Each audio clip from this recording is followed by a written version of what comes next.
light with the lights on. He's on the link that touch both spectrums. He's on the light in his arm, got a question. I put the heart in every single session. This wordplay is a perfect weapon. Cutting dice with my discretion. And only evil over every second. I know these images are so complex, and I gotta put them on to show perfection. The God Lord's pretty strong with aggression, and I'm guessing ain't seen nobody rapping with aggression, but they testing it. It's a lesson, and it's actually a framework. But it's stressing how to best in this verse, and I'm trapping to reject up from this earth. Putting this spirit in action, hoping you shot the butt one that you trapped in. Then I'm aiming for changes on my side, but the change will be stranger through your eyes, and the change will be dangerous for those guys, but the change will be dangerous on both sides. And I'm aiming for changes on my side, but the change will be stranger through your eyes, and the change will be dangerous for those guys, but the change will be dangerous on both sides. And this is how we need to bring it back right, like you see the dark side with a black light. I'm never mad for the truth for this rap life. If you ain't ready, how first you act like the flip side bringing out the true nature. I gotta ask which side is greater. Is it the hate or the love that major? Is it the light or the dark you greater? In the light you see all the dirt spots, with the dark you see the dirt spots. Can't live your whole life in one face. Gotta see both sides of the interface. The left two combined as a rich trait. Telling everybody what I'm trying to emulate. I really hope I'm the bar in the best state. The people embrace the energy that emanate. Because I'm hoping everybody understands this. The dark person would have been pretty rampant. And everything really make you want to panic. It kind of feels like the whole world panic. And when the mirror gets you second guessing, and your reflection raising questions, trying to change your whole perception. You never let it stop your whole profession. And I'm aiming for changes on my side. The changes will be stranger with your eyes, and the changes will be dangerous for those guys. But the changes will be dangerous for both sides. And I'm aiming for changes on my side. The changes will be stranger with your eyes, and the changes will be dangerous for those guys. But the changes will be dangerous for both sides.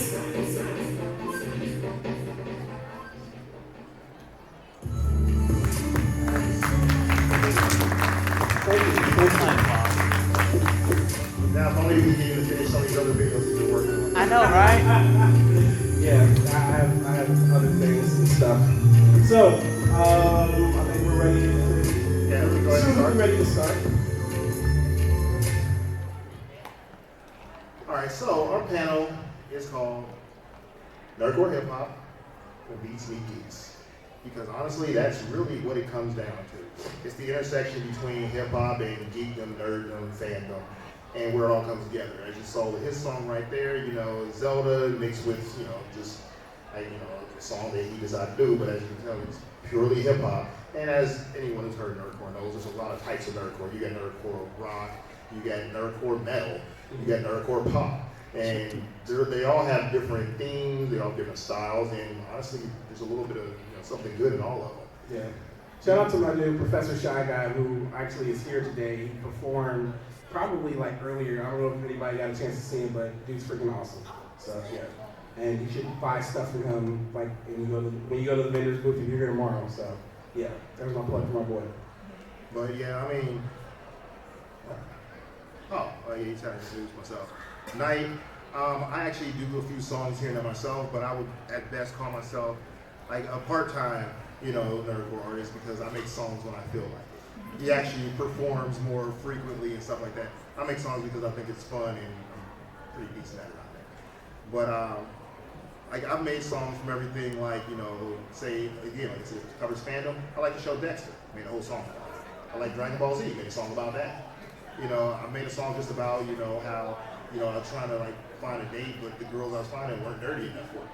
So, you know, and that is a thing for anybody who's geeky, you can probably run into that. Like, that song actually at the very beginning of it, and only some people probably get this joke, but a guy once told me, he said, I told a girl I was gonna go watch anime. And she was like, anime, you mean, you know, Tina Turner? yes, it was that bad. It was just like, oh, it was facepalm complete. But yeah, like I said, some people just don't know what it is. If you don't know what manga is, you don't know what anime is, and if you never play video games, it just won't be the right person for me. Because I couldn't do it. I can't imagine actually spending time with somebody who said, oh, video games are stupid. I was like, oh. Are you sure? Are you sure it's video games? But anyway, like, you know, Diego, give them a little history about some of this. All right, I have the mic, ladies and gentlemen.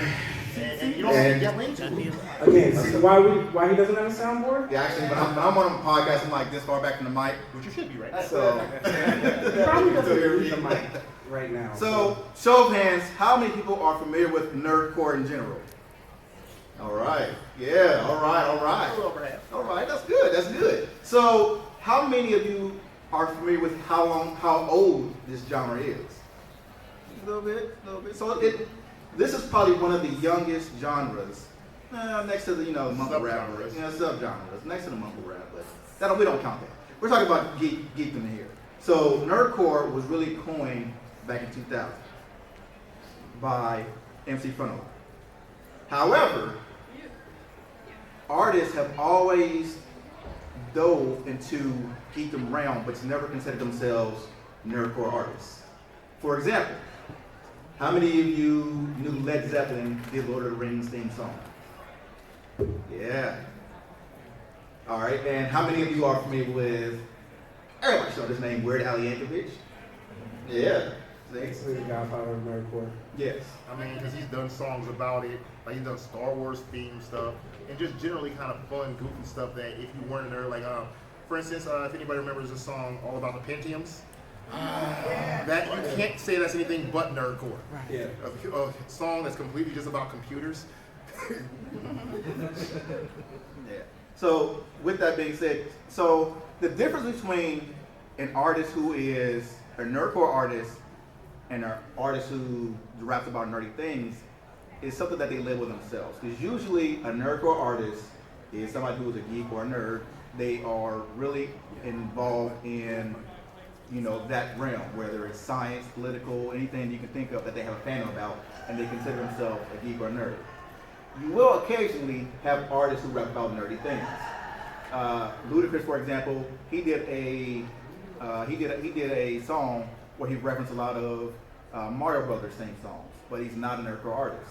Black Thought did the same thing, where he rapped about a Mario Brothers, use all the Mario Brothers video games, but again, he's not a nerdcore artist.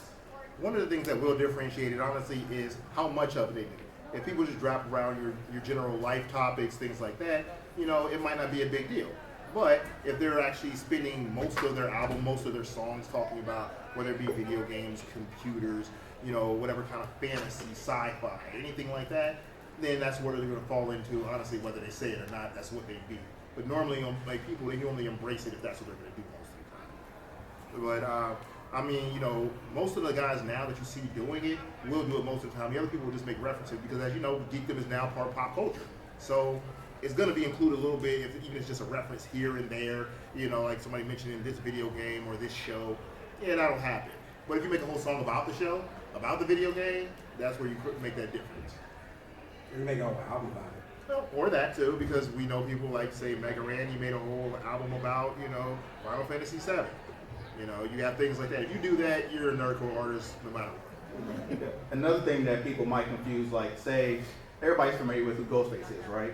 Ghostface Killer, Wu-Tang Clan, anybody? Yes, okay. Wu-Tang. What's his alias he goes by? Anybody? Nobody. Marvel character? Very popular Marvel character. Which one? Iron Man. Tony Stark. Tony Stark. Yeah. So Ghostface goes by the alias of Tony Stark sometimes. But he is not a nerdcore artist. Another example. Also, side note with the Ghostface thing. Fun fact: Ghostface was actually in a deleted scene in the first Iron Man movie. They traded Bentley's. So yeah. Anyway, go ahead. Another artist that you guys may or may not be familiar with is MF Doom. MF Doom Now they know a little better. he takes on the persona of the villain Doom. However, not necessarily a nerdcore artist, but he does like Doom as one of his characters. That's one of the things he has written about before, right? Yeah, once. Well, sort of, but like he used a lot of samples from the old Spider-Man and Spider-Man and His Amazing Friends, like the Doctor Doom episodes. Like it's actually like 2 episodes that filled up like a couple of MF Doom's first projects. So yeah, and, like you watch the entire episode, it's like every 5 seconds it's like a sample in use. It's crazy. So yeah. So that just gives you kind of an example of where nerdcore has kind of built up and has really just gained speed. Probably around 2000, later 2000s, is that when you've seen a lot more artists delve into the realm and claim themselves as nerdcore artists. One of the things that is a staple for nerdcore artists is the DIY aspect. A lot of them do their own beats, sell their own products. They're pretty much entrepreneurs for the most part. It's really hard to get into the market as a nerdcore artist because it's not really. They haven't found a way to really market. It's a really super niche thing. Oh, and additionally, if anybody out here has a question, have something to interject, feel free, throw your hand up. We will, we want to interact with you. We want to answer questions. Just don't throw your hand at us. Well, Yeah, I mean, I don't want to catch these hands. I mean, I don't know. He might. What you got, sir? Just about the whole marketing and trying to basically they have to sell. Like I think it was MC Lars and Frontalot did a song about just basically that they're actually shirt salesmen. Yeah. Because that's how they kind of got to make a living and get paid for their shows and their tour. Yeah. But somebody else over here? So, Yeah, right there. This is going back to what you guys were talking about earlier about not many artists being nerdcore. Do you think it's that way because you don't really know about the genre? well, I think to a degree.